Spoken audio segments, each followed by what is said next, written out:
Lee, Spencer-Mack, back again. Our friend Michael asked if I could speak on prebiotics and my experience with biofilms and enzymes, as I've shared with that in the past. And I find that this is a good follow-up for the last video when I was talking about the carnivore diet and why I think a lot of people do well on it because in a sense it's an elimination diet. And we go on elimination diets because we've developed food sensitivities, gluten intolerance, lectins. These are different types of proteins that in a healthy microbiome, when you have a healthy gut, you have the right type of bacteria that know how to digest and transmute these proteins into useful things. It's been demonstrated gluten intolerance denotes a lack of a specific type of bacteria that inhibits your ability to transform it, and then it then leads to an aggravating effect on your intestinal lining. So prebiotics, probiotics, learning how to reculture our microbiome is very important, as I was also speaking on biodynamic farming and the necessity of us learning how to culture our earth, grow our plants, grow our livestock in an intelligent manner, and that we can do it in a sustainable manner. And we have our own little farm in here that we get to learn and experiment with. Now, we're in a special time in life because normally people will acquire the bacteria of their environment, and you grow and develop specifically to your environment. The bacteria in your gut directly affect your genetic expression. They change our genes. We grow together. We grow a symbiotic relationship. But now when we're living in a world where we travel, where we're mixing all of our gene pools, where we're consuming food from around the world, how does the microbiome adapt to that? How can we build a microbiome that is adaptable to this new world that we're in? Personally, I believe, and what I've seen from what I've read, diversity is the name of the game. The more diversity we have for the beneficial bacteria that we have in our guts, the healthier we're going to be. And the deeper you go into understanding the bacteria in your gut, the more you can really see how veganism could be a very real thing, because there are bacteria, and I mean that in the sense that there are elements and nutrients that are lacking in vegan diets that need to be supplemented. I believe if you're going vegan, you need to supplement. However, it's also been demonstrated in a healthy microbiome, there are types of bacteria that produce carotenoids, that produce B12, that produce vitamin K2, that produce things that we otherwise seek to get from animal diets. So I find that pretty fascinating, and that really is the art of this day and age, is learning to reculture our microbiome. And as I expressed before, these people who go as far into an elimination diet who need to, whether that's a carnivore diet or like an elemental diet, as I spoke on,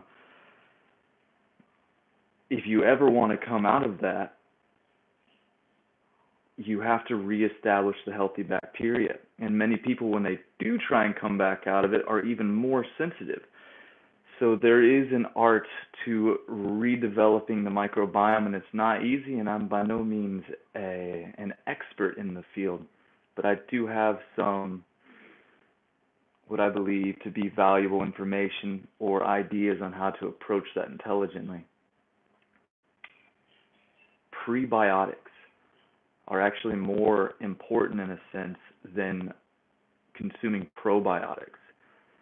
It's very difficult to actually get a probiotic species that you take in a pill to establish itself in your gut. They only hang around for a few days. But when you create the environment internally, you start to find more of these types of bacteria in your intestine. So the name of the game is learning how to bring in the right soil, so to speak. And in the microbiome, that is prebiotics. They are long chain, indigestible carbohydrates that we can't break down personally. So they make it through the intestine where they can be broken down and turned into food by the bacteria in our gut. Some of the more tolerable forms of prebiotics are inulin, pectin, gum arabic or acacia, and resistant starch is another one. Gum arabic is my favorite, pectin probably next in line. Inulin can cause bloating or a lot of gas in some people. All of these things need to be stepped into gradually.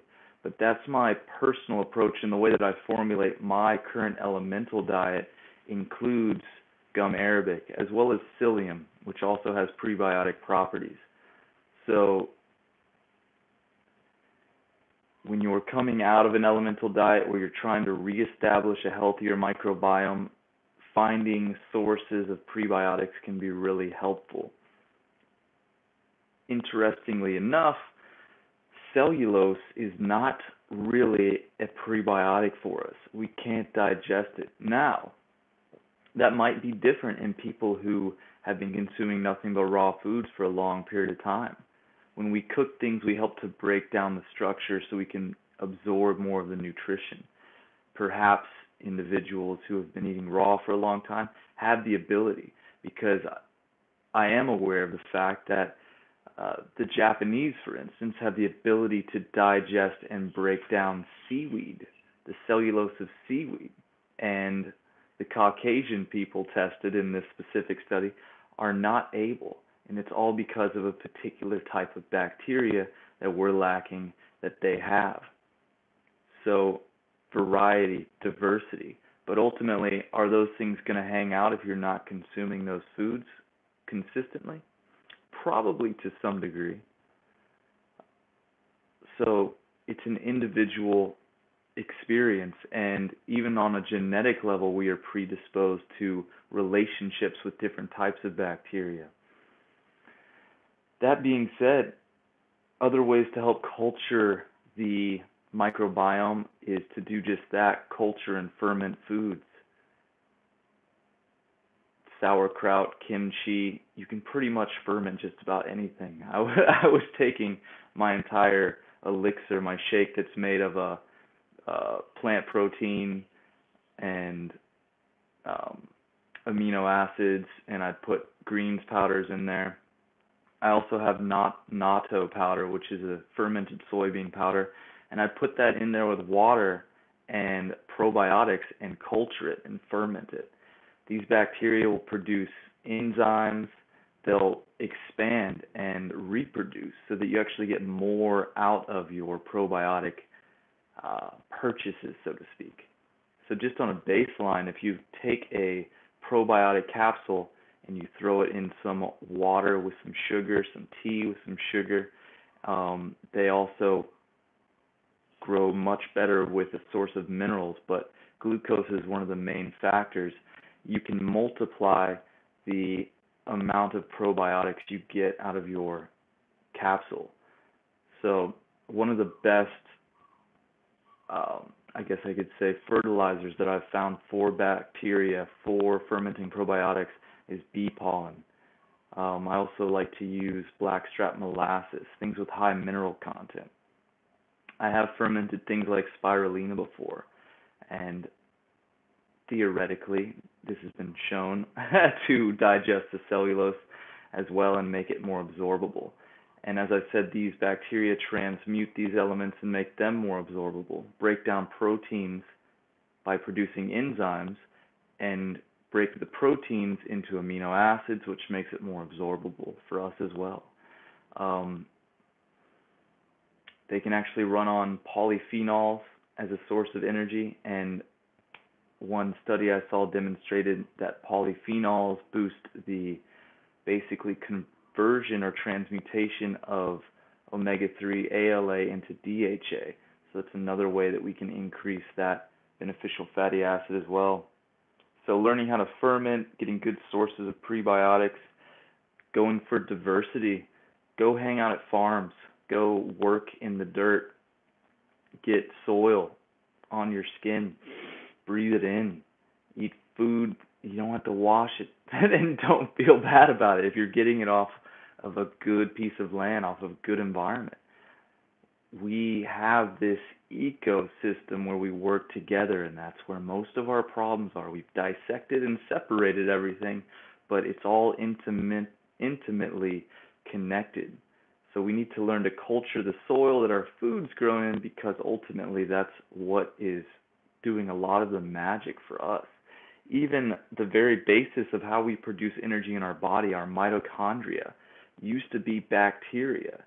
They basically are, but we grew such a close relationship with this type of bacteria that we integrated them into our cells. So there are profound things that different types of bacteria can do for our health that we're only touching on the surface of right now. Natto kinase, or natto. I believe the name of the bacteria is Bacillus subtilis, I believe, and that is used to create the popular Japanese fermented soy product called natto, which is a very strange substance, but I love it. It is delicious, and it produces a very rare vitamin called vitamin K2, which is responsible for directing calcium in the body. So calcium buildup, heart disease, these things have been shown that we can mitigate and ameliorate them with the use of vitamin K2, because K2 is necessary to direct the calcium into the bones, to direct the proper use of calcium. And there's an amazing bacteria that produces that for us. So also the thing is, for a while I was just creating a culture that I would perpetually refeed with honey or glucose and bee pollen or black fat molasses, and I would just add every probiotic that I had to it and continuously culture it. That's definitely a questionable experiment. You need to be safe and always bring these things in gradually. But I believe our taste receptors, our sense of smell, has developed to detect good and bad bacteria. So that was just my approach, my experiment there. But the very safe and well-tested bacteria, Bacillus subtilis in natto, also helps to digest the proteins, and it produces an enzyme called natto kinase, which is also profoundly potent medicinal substance that not only breaks down proteins but dissolves arterial plaque, helps to open up our blood cells and digest the excess proteins that have built up over the years. So enzymes just in a whole are an amazing thing. Enzyme therapy and how beneficial that can be to our own state of health. Where do you get those enzyme supplements? Where do they produce those little enzyme powders? Fermentation, bacteria.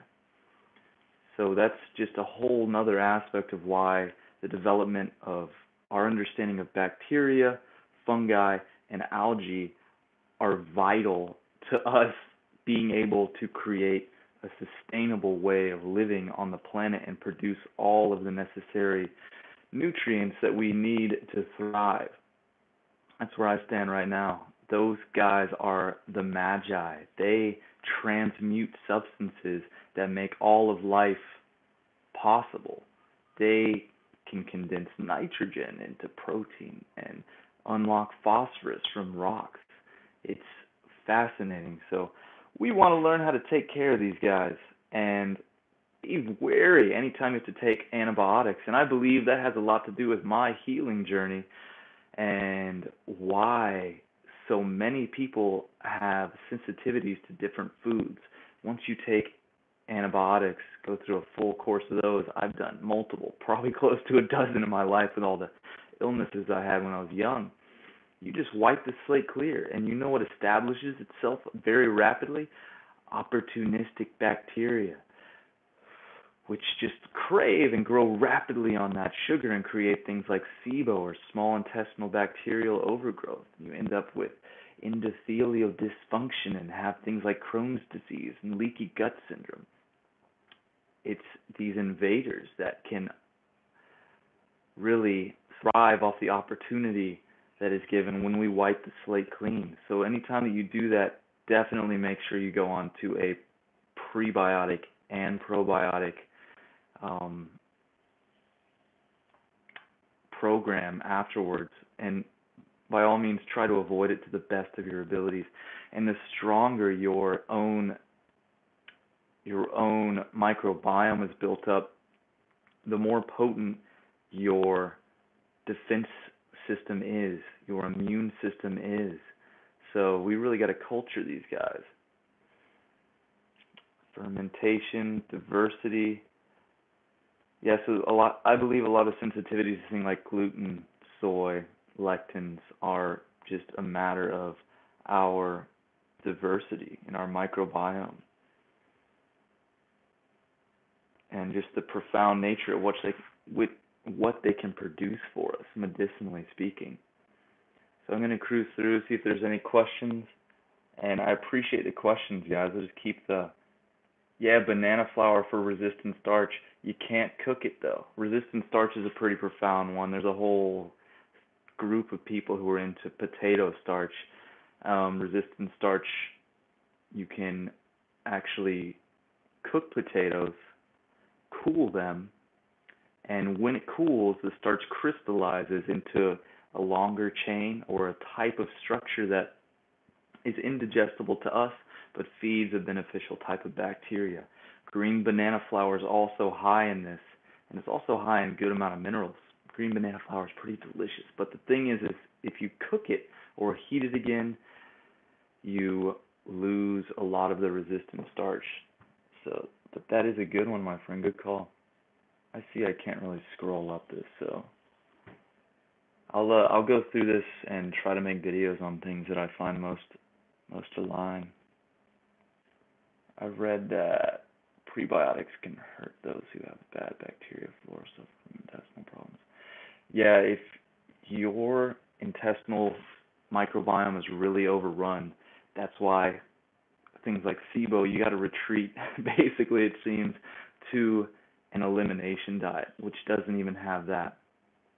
But when you're coming back into it, when hopefully you've starved out that system, you gradually add back things like inulin, pectin, gum arabic, resistant starch. Try them out, bring them back slowly. That's my belief in that realm right there. Oh, and also my friend wanted me to touch on biofilms, which is also an issue. So you wipe your slate clear. You've killed all of the bacteria in your body with antibiotics. Then these opportunistic creatures come in, and what they do when they ferment these sugars and foods is they create a biofilm, which is this matrix, this gooey matrix that protects them. It's their house. It's their fortification. And as long as this biofilm is in place, a majority of these biofilms are resistant to antibiotics. So once these guys get established and they've been able to create a biofilm, which can set up all over the body, viral infections, for instance, can end up in the spinal column. A lot of viruses head towards the nervous system, and these things even set up biofilms. So when you're trying to really hit these guys, you have to dissolve biofilms. Another reason why natto kinase or natto or Bacillus subtilis is awesome, because that bacteria also helps dissolve biofilms. So does the enzyme serrapeptase. I don't know how to culture that one. They've isolated a bacteria that does it. It was originally found in silkworms, apparently. And also bromelain as an enzyme is when taken consistently becomes systemic and can break down biofilms. So that's a whole nother value thing to add when you're trying to bring balance to our inner ecosystem.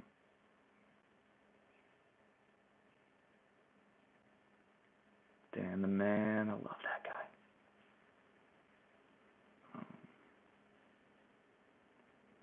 Yeah, muscle mass on caloric deficit. Yes, I have done that. And that's a whole, I can make a video on that topic. Fascinating how many things we just don't understand. We're so far off. There's so many common beliefs that are just way off. What up, Jordan? How's it going? Probiotics okay for children? For sure. I know they make different blends. Some are for children, some are for adults. I'm not a master in this at all. And I know even products on the shelves, our understanding of how all these bacteria interact with each other is still very, very young. So we're all just doing our best. From my understanding, the healthiest individuals display the greatest diversity of bacteria, which is what we got to be into. We got to fulvic acid. We got to be into diversity, my friends. On an elemental diet, what would you add more of?